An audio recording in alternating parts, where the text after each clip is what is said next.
ബ്രേക്ക്ഫാസ്റ്റിനും ലഞ്ചിനും ഡിന്നറിനൊക്കെ റെഡിയാക്കാൻ പറ്റിയ നല്ല തിക്ക് ഗ്രേവി ആയിട്ടുള്ള തേങ്ങാപ്പാലും കാഷ്യൂ ഒക്കെ ചേർത്ത് നല്ല കളർഫുള്ളായിട്ടുള്ള അധികം സ്പൈസി അല്ലാത്ത മഷ്റൂം യൂസ് ചെയ്ത് റെഡിയാക്കുന്ന ഒരു സൈഡ് ഡിഷിൻ്റെ റെസിപ്പി നോക്കിയാലോ. ഗീ റൈസിൻ്റെ കൂടെയും ചപ്പാത്തിൻ്റെ കൂടെയും പൂരീൻ്റെ കൂടെയും സൈഡ് ഡിഷായിട്ട് കൊടുക്കാൻ പറ്റിയ ഒരു സൂപ്പർ റെസിപ്പിയാണ്. അധികം സ്പൈസി അല്ലാത്തത് കൊണ്ട് തന്നെ കുട്ടികൾക്കൊക്കെ നല്ലതുപോലെ ഇഷ്ടപ്പെടും. ലഞ്ച് ബോക്സിലൊക്കെ വെച്ച് കൊടുക്കാൻ പറ്റിയ ഒരു സൂപ്പർ ഗ്രേവിയാണിത്. ഇതിനായിട്ട് ഞാൻ മഷ്റൂംസ് മീഡിയം സൈസായിട്ട് കട്ട് ചെയ്തിട്ടുണ്ട്. ഇതിൽ കുറച്ച് കൂടുതൽ സ്പ്രിംഗ് ഒനിയനും കൂടി ചേർത്ത് കൊടുക്കുന്നുണ്ട്. ഇതിന് എരിവിനായിട്ട് ഞാൻ പെപ്പർ പൗഡറും 2 പച്ചമുളകും മാത്രമാണ് കേട്ടോ ചേർത്ത് കൊടുക്കുന്നത്. ആദ്യം ഒരു പാനിലേക്ക് കുറച്ച് ബട്ടർ ആഡ് ചെയ്ത് കൊടുക്കുന്നുണ്ട്. ഇനി നല്ലതുപോലെ ചോപ്പ് ചെയ്ത് വെച്ച ഗാർലിക് ചേർത്ത് ഇതിൻ്റെ പച്ചമണം മാറുന്നത് വരെ നമുക്കൊന്ന് സോട്ട് ചെയ്ത് കൊടുക്കാം കേട്ടോ. ഇനി ചെറുതായി കട്ട് ചെയ്ത് വെച്ച പച്ചമുളകും കൂടി ചേർത്ത് കൊടുക്കുന്നുണ്ട്. ഇനി മഷ്റൂംസ് ചേർത്ത് കൊടുക്കാം കേട്ടോ. മഷ്റൂംസ് ചേർത്ത് ഒന്ന് നല്ലതുപോലെ വഴറ്റിയതിന് ശേഷം ഇതിലേക്ക് ഞാൻ സ്പ്രിംഗ് ഒനിയനും കൂടി ചേർത്ത് കൊടുക്കുന്നുണ്ട്.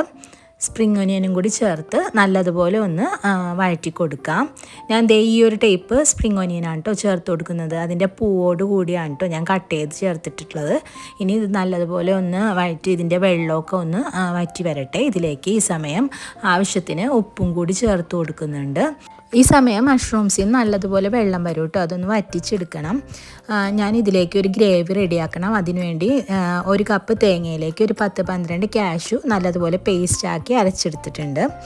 ഇനി ഇതിലേക്ക് ക്യാപ്സിക്കം റെഡും യെല്ലോയും ക്യാപ്സിക്കം ചേർത്ത് നല്ലതുപോലെ ഒന്ന് മിക്സ് ചെയ്ത് കൊടുക്കുന്നുണ്ട്. ഇതേ അത്യാവശ്യത്തിന് വെള്ളമൊക്കെ വറ്റിയിട്ടുണ്ട്. ഇനി ഞാൻ വൈറ്റ് പെപ്പർ പൗഡറാണ് കേട്ടോ ചേർത്ത് കൊടുത്തിട്ടുള്ളത്. ഇതിലേക്ക് സാദാ പെപ്പർ പൗഡർ ചേർത്താലും മതി. നല്ലതുപോലെ ഒന്ന് മിക്സ് ചെയ്ത് കൊടുക്കാം. ഈ ഒരു സമയം നമ്മൾ നേരത്തെ റെഡിയാക്കി വെച്ചിട്ടുള്ള കാഷ്യൂ തേങ്ങ മിക്സ് ഇതിലേക്ക് ഒഴിച്ച് നല്ലതുപോലെ ഒന്ന് മിക്സ് ചെയ്ത് കൊടുക്കാം. മീഡിയം ടു ലോ ഫ്ലെയിമിൽ വെച്ചിട്ട് വേണം കേട്ടോ ചെയ്യാൻ. അപ്പോൾ ഞാനൊന്ന് ലൂസാക്കാൻ വേണ്ടി കുറച്ചുകൂടി വെള്ളവും കൂടി ചേർത്ത് കൊടുക്കുന്നുണ്ട്. എന്നിട്ട് നല്ലതുപോലെ ഒന്ന് മിക്സ് ചെയ്ത് കൊടുക്കുന്നുണ്ട്. അപ്പോൾ എരിവ് പോരാഞ്ഞിട്ട് ഞാൻ കുറച്ചുകൂടി പെപ്പർ പൗഡറും കൂടി ചേർത്ത് കൊടുക്കുന്നുണ്ട് കേട്ടോ. ഇനി ലോ ഫ്ലെയിമിലിട്ടിട്ട് വേണം കേട്ടോ ഇനി ചെയ്യാൻ. അധികം തിളച്ച് പോകരുത്. അപ്പോൾ ദേ ഇവിടെ ചെറുതായിട്ടൊന്ന് തിള വന്നപ്പോൾ ഞാൻ ഓഫ് ചെയ്തിട്ടുണ്ട്.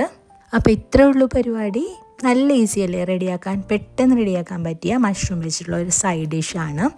കാഷ്യൂം തേങ്ങയൊക്കെ അരച്ച് ചേർത്തുകൊണ്ട് തന്നെ ഒരു പ്രത്യേക ടേസ്റ്റാണ് കേട്ടോ ഇതിനുള്ളത്. അപ്പോൾ ഇങ്ങനെ റെഡിയാക്കാത്തവരാണെങ്കിൽ ഒന്ന് റെഡിയാക്കി നോക്കിക്കോ. ഇനി അടുത്ത നല്ലൊരു വീഡിയോയുമായി വരാം.